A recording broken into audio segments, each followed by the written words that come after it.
ایسا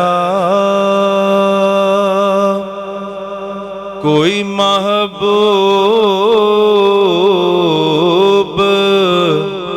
نہ ہوگا، نہ کہیں ہے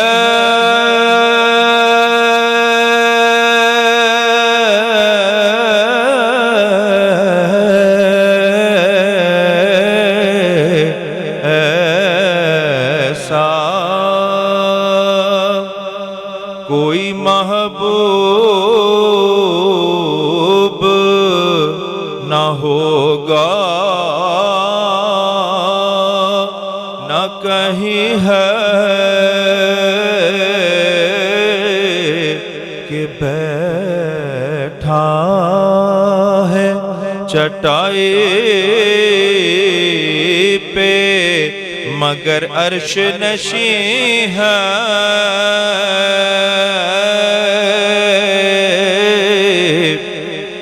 ادھر اللہ سے واصل،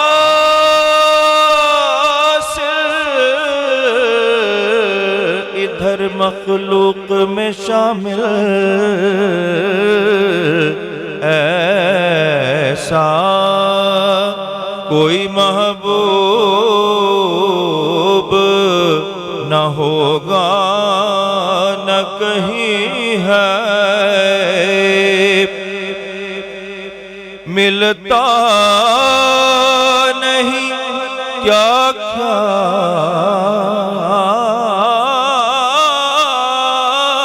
دو جہاں کو تیرے در سے ملتا نہیں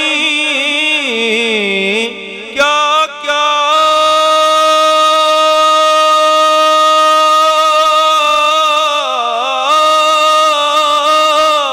دو جہاں کو تیرے در سے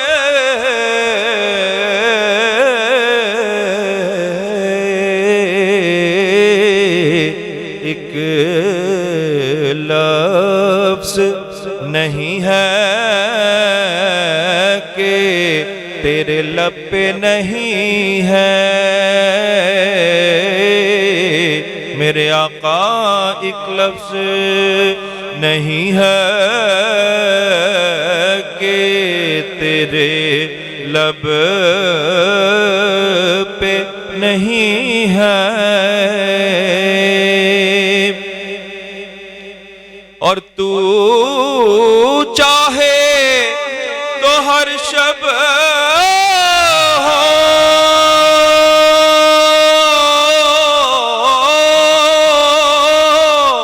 مثال شب اسرا،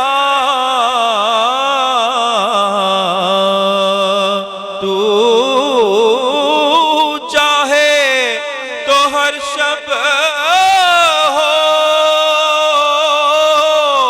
مثال شب اسرا،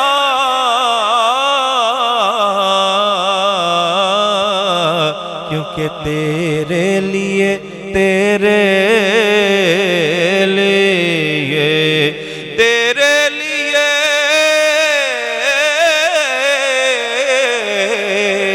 تیرے لیے دو چار قدم عرش بری ہے،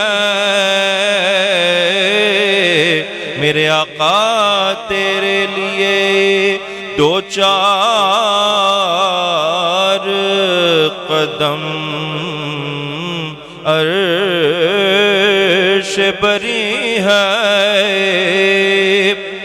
قابل غور شعر ہے، ہر ایک کو میسر کہاں اس در کی غلامی، ہر ایک کو میسر کہاں اس در کی غلامی،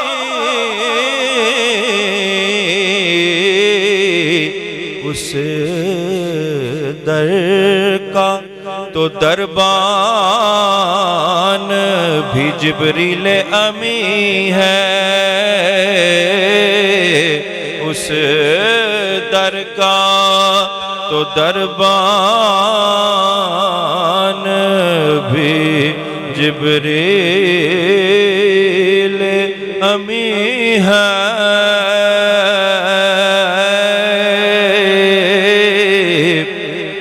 دل گریہ کنار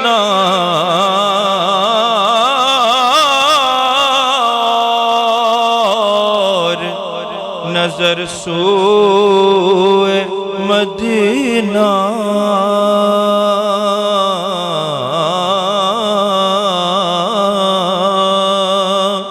دل گریہ کنار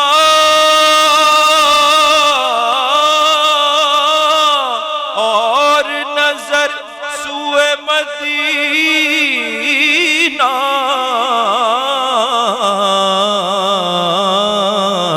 اعظم تیرا انداز طلب کتنا حسین ہے، اعظم تیرا انداز طلب کیا کہنا ہے، کیا کہنا ہے، کیا کہنا ہے۔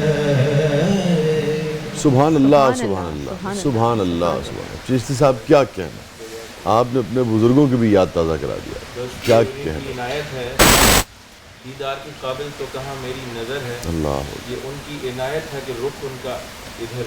سبحان اللہ، سبحان اللہ، سبحان سبحان اللہ۔ اللہ۔ آپ کو وہ مائک لینا ہوگا۔ جی عائشہ۔ بالکل حسان پاکستان محمد اعظم چشتی صاحب کے پوتے ہیں، یہ ارشاد اعظم چشتی صاحب کے صاحبزادے ہیں، بڑے نام ہیں جی حسیب ارشاد اعظم چشتی صاحب۔ ماشاءاللہ بہت ہی خوبصورت کلام جو ہے وہ آپ نے ہمارے لیے پیش کیا ہے اور سما باندھ دیا، میں یہ ضرور کہوں گی یہاں پر۔ چھٹے روزے کے ساتھ وسیع شاہ صاحب رحمتوں کا اشرا ہے، اور سب سے آج کی جو خاص بات ہے وہ جمعۃ المبارک ہے۔ بے شک رمضان کے روزے تو ویسے بھی بڑے بڑے اسپیشل ہوتے ہیں، رمضان کی برکتیں اور فضیلتیں جو ہیں وہ چونکہ جمعے کا دن بھی ہوتا ہے تو وہ مل کر مزید بڑھ جاتی ہیں، تو لوگ جو ہیں وہ فائدہ اٹھانے کی کوشش کرتے ہیں کہ روزہ بھی رکھا جائے، نماز کی پابندی تو ویسے ہی روزے میں ہو رہی ہوتی ہے، ساتھ ساتھ نوافل کی ادائیگی بھی ہو جائے، قرآن پاک جو ہے اس کا بھی خاص طور پر پڑھنے کا اہتمام جو ہے وہ کیا جاتا ہے تاکہ جمعۃ المبارک جو ہے اس کی فضیلتوں سے زیادہ سے زیادہ جو ہے فائدہ جو ہے وہ اٹھایا جا سکے۔ درجہ حرارت بہت بڑھ گیا ہے کیونکہ مجھے بھی شروع کرنے سے پہلے بتایا گیا تھا کہ کچھ جگہوں پہ 44 ڈگری جو ہے وہاں تک پہنچ چکا ہے، درجہ حرارت بھی بڑھ گیا، سیاسی درجہ حرارت بھی بڑھ گیا اور موسم کا درجہ حرارت بھی بڑھ گیا ہے۔ سیاسی درجہ حرارت بڑھنے سے آپ کی کیوریوسٹی بڑھ رہی ہے، اور یہ جو موسم والا درجہ حرارت بڑھا ہے اس سے جو ہے وہ آپ کی پیاس اور بھوک کی شدت اوبویسلی ہو جاتی ہے، لیکن روزہ تو نام ہی صبر کا ہے۔ شاہ صاحب بے شک بالکل درست کہہ رہی ہیں۔ میں گزارش کروں آپ کو، جو اعظم صاحب نے چشتی صاحب نے جو نعت پڑھی اپنے دادا کی، یہ اس کا جو مطلع ہے، بیٹھا ہے چٹائی ایسا کوئی محبوب نہ ہوگا نہ کہیں ہے، بیٹھا ہے چٹائی پہ مگر عرش نشیں ہے، یہ بنیادی طور پہ ایک یعنی کہ انتہائی سیرت کا ایک انتہائی حسین، سیرت کے سارے واقعات ہی پوری سیرت ہی بے پناہ حسین ہے، انہی حسین واقعات میں سے ایک واقعہ ہے جہاں سے یہ اس مطلع کی خوشبو آتی ہے۔ آقائے دو جہاں سرکار دو عالم صلی اللہ علیہ وآلہ وسلم جب کافی مسلمانوں کو طاقت حاصل ہو چکی تھی اور کافی یعنی کہ آپ سمجھیے کہ کہتے ہیں کہ مال غنیمت میں بھی کافی کچھ تھا، کافی یعنی کہ مضبوط ہو چکے تھے مسلمان، تو سیدنا ابوبکر صدیق رضی اللہ، سیدنا عمر فاروق رضی اللہ تعالیٰ عنہ آقائے دو جہاں سرکار دو عالم صلی اللہ علیہ وسلم کی خدمت میں تشریف لے گئے، تو آپ نے دیکھا کہ اتنی طاقت حاصل ہونے کے باوجود بھی آقائے دو جہاں سرکار دو عالم صلی اللہ علیہ وآلہ وسلم ایک کھجور کی چٹائی پر آپ تشریف فرما، اور آپ جانتی ہیں کہ کھجور کی چٹائی جو ہے بہت ہی سخت اور کھرری اور کھردری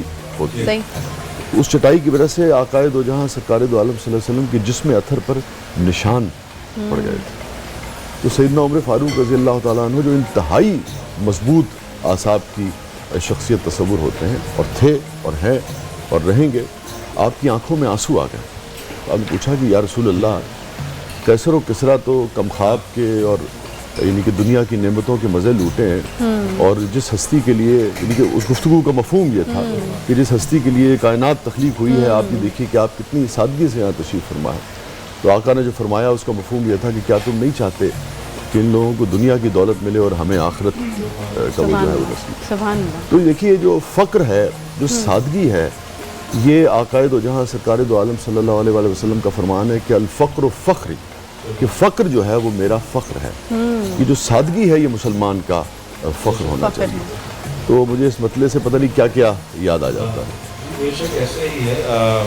اب یہ جو مطلع ہے، جب دادا جی کو یہ عنایت ہوا یہ کلام، سبحان اللہ، سبحان اللہ. یہ مطلع جو انہوں نے کہا، اور پوری نعت پھر لکھی انہوں ان نے. کے بعد دادا نعت گو بھی تھے، نعت نعت بھی کو تھے. شاعر یہ بہت ہی انتہائی خوبصورت نعتوں میں سے ایک نعت ہے، لکھی ہوئی بھی ان کے دادا کی. یہ اللہ تعالیٰ کا بڑا کرم تھا کہ آواز تو اچھی تھی ہی، تخیل کی بھی عنایت تھی. بھائی آپ یہ سمجھیے کہ ایک ایسی نعت اگر کسی کو عطا ہو جائے تو دنیا اور آخرت دونوں انسان کی اچھا، سنور یہ جائے. آپ نے جو بات کی ہے نا، وہ یقیناً آپ جو بات کریں کہ دنیا اور آخرت سنور جاتی ہے، تو وہ نعت کہنا یا نعت لکھنا ایک توفیق خداوندی ہے کہ وہ جس کو عطا کر دیتا ہے. تو یہ خاص طور سے یہ جو مطلع ہے ان کا، اس مطلع کے بارے میں ایک سند ملی والد صاحب کو. ایک جگہ انہوں نے یہ کلام پڑھا تو دادا جی کے دیرینہ دوستوں میں سے تھے بانی محفل جو تھے، تو انہوں نے یہ کلام جب والد صاحب نے پڑھا، اب والد صاحب کہ بھی اللہ تعالیٰ درجات بلند کرے، وہ اللہ کو پیارے ہو گئے 3 سال پہلے. تو یہ ان سے میں نے بات سنی تھی کہ جو بزرگ تھے وہ باریش تھے، سفید ان کی داڑھی تھی، اور دادا جی کے دوستوں میں. تو انہوں نے کہا کہ میں ایک پوری محفل تھی، ایک مجمع تھا، تو انہوں نے کہا کہ ایک بات میں تمہیں سنانا چاہتا ہوں تمہارے والد صاحب کی اس نعت کے بارے میں، کہ جب وہ دنیا سے چلے گئے اس کے بعد وہ جب مجھے خواب میں ملے اعظم چشتی صاحب، تو میں نے ان سے پوچھا کہ اعظم صاحب، اللہ تعالیٰ نے آپ کو دنیا میں تو بہت عزت دی اور نام دیا، اور یہاں سے جانے کے بعد کیا معاملہ ہوا آپ کے ساتھ؟ تو انہوں نے کہا کہ اللہ تعالیٰ نے تو مجھے کہا کہ میں نے تمہاری بخشش کر دی ہے صرف اس ایک مطلع کی وجہ سے جو تم نے میری محبوب کی شان میں لکھا ہے. سبحان اللہ، کہ بیٹھا ہے چٹائی پہ عرش ایسا نشین. کوئی محبوب نہ ہوگا نا. کہتے ہیں صرف ایک مصرے پہ اللہ تعالیٰ نے مجھے فرمایا کہ اور تو تمہاری ساری نعت گوئی ایک طرف، لیکن صرف اس پر ہی تمہاری بخشش کر. ایک لفظ نہیں ہے کہ تیرے لب پہ نہیں ہے. کیا کہیں. کچن میں جو ہے وہ سلسلے کا آغاز ہو چکا ہے جی کھانا پکانے کے، اور انم جو ہیں وہ بڑی مصروف نظر آ رہی ہیں. کیا بنا رہی ہیں انم آج؟ بنا رہے ہیں وائٹ کڑھائی بنانے جا رہے ہیں. ساتھ میں میں نے کہا کہ سنیک میں آج نوڈل پکوڑا بنا لیتے ہیں. نوڈل پکوڑا؟ ہاں جی، آپ کو پتہ ہے کہ پکوڑوں کے بغیر ویسے بھی افطاری جو ہے یہ تو بڑے ڈفرینٹ طرح کے پکوڑے ہیں. ہاں یہ بالکل، یہ جو ہے اس میں ہم میگی نوڈلز ایڈ کریں گے، قیمہ ایڈ کریں گے، اور بیسن جائے گا، تھوڑی سی ویجیٹیبلز ایڈ کریں گے، اور اس کے ساتھ اس کا جو ہے پکوڑے بنائیں گے. اور اس کے ساتھ جو آج ہماری مین ڈش ہے، جو کہ آج ہم ڈرنک بنا رہے ہیں، ٹینگ کا اورنج موہیٹو بنا رہے ہیں. تو وہ بڑا مزیدار سا بن رہا ہے، اور اس کی جو بیسکلی آپ کو پتہ ہے کہ ایک بڑی زبردست ان کی جو ہے ٹیگ لائن ہے، پلس جو ہے ان کے پاس بہت زیادہ جو ہے رینج ہے. اس میں اورنج ہے، اس میں پائن ایپل ہے، اس میں جو میرا فیوریٹ ہے وہ لیمن پیپر ہے، اور مینگو فلیور اس کا بڑا مزیدار ہے. جو آپ جیسے کہ بہت زیادہ گرمی آ چکی ہے، اور افطار اور سحر میں آپ اس کو جو ہے بڑے اچھے طریقے سے جو ہے استعمال کر سکتے ہیں. آپ مینگو کو کھا بھی سکتے ہیں، اور مینگو کا جو ڈرنک ہے وہ بھی پی سکتے ہیں. تو دونوں طرح سے لطف اندوز ہو سکتے ہیں. اچھا، ویسے میں نے ابھی لیمن پیپر ٹرائی نہیں کیا، لیکن اٹ ساؤنڈز ویری گڈ، تو اس کو ٹرائی کرتے ہیں جی. مجھے لگتا ہے کہ ٹینگ کا سب سے بیسٹسٹ جو ہوگا نا رینج میں وہ ہے، اس کا بہت اچھا فلیور ہے. لیکن میرا فیوریٹ ابھی تک کا جو ہے وہ اورنج ہے. اچھا، اورنج ہے آپ کا؟ میں صرف اتنا کہوں گا، یہ نوڈل پکوڑا سن کے میرے ذہن میں آیا کہ وہ شاہ جہان کا اور مغل ایرا جو تھا نا، وہ کھانوں کے حوالے سے انتہائی کریٹو دور تصور ہوتا ہے. مگر یہ جو نوڈل پکوڑا ہے، یہ نہ شاہ جہان کے ذہن میں ہوگا، نہ جہانگیر کے ذہن میں ہوگا، نہ اکبر نے اس کا تصور کیا ہوگا. تو یہ آپ ہی کو یہ اعزاز، اس کا مطلب ہے شاہ صاحب ہمارے زمانے کو حاصل ہوا کہ یہ فیوژن ہم نے کیا ہے. ایک چھوٹا سا بریک لیتے ہیں، بریک کے بعد واپس آتے ہیں، ساتھ رہیے.